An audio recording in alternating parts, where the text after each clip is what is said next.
Mga master, isa po sa mga concerns talaga no ng maraming mga personnel po ng DepEd ay tungkol po sa accrued interest. Isa po sa mga usapin lalo na hindi po natin maiiwasan na nababanggit po ito no doon po sa issue ng loan moratorium. Kung wala pong accrued interest, edi mas mabuti po.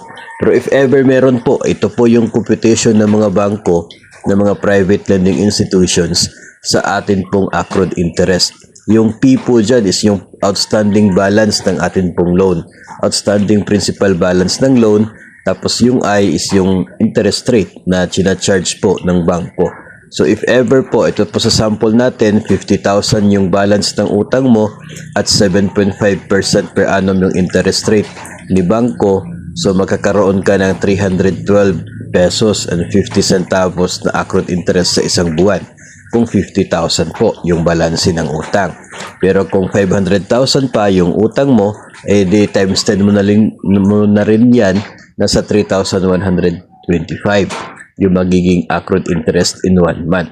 So, ganun po siya. Ang nakikita po natin dito is, if ever man na magkakaroon ng interest, no, malaki po talaga yung isang buwang interest kapag malaki pa yung balance ng utang.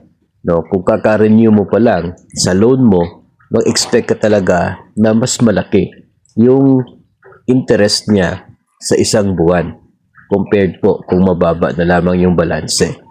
Kasi yung utang sa mga PLIs at maging sa GSIS din, yung monthly interest niya na binabayaran from our amortization ay naka-based sa diminishing balance ng utang.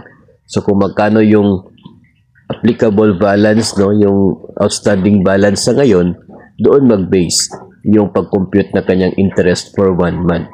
Tapos yung excess sa atin pong amortization, pambayad sa principal, edi for the next month, bumaba na yung principal amount, bababa na rin yung kanyang magiging 1 month interest. So if ever man we are into the consideration of accrued interest when we talk about loan moratorium, at least yun po, no, yung computation kung magkano yung isang buwan interest na dapat bayaran po natin sa isa pong loan.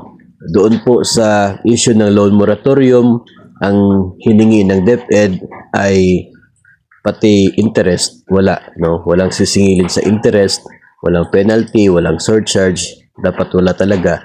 Yun po yung hiningi ng DepEd, and we are still waiting doon po sa listahan ng mga PLIs na pumayag sa request ng Department of Education.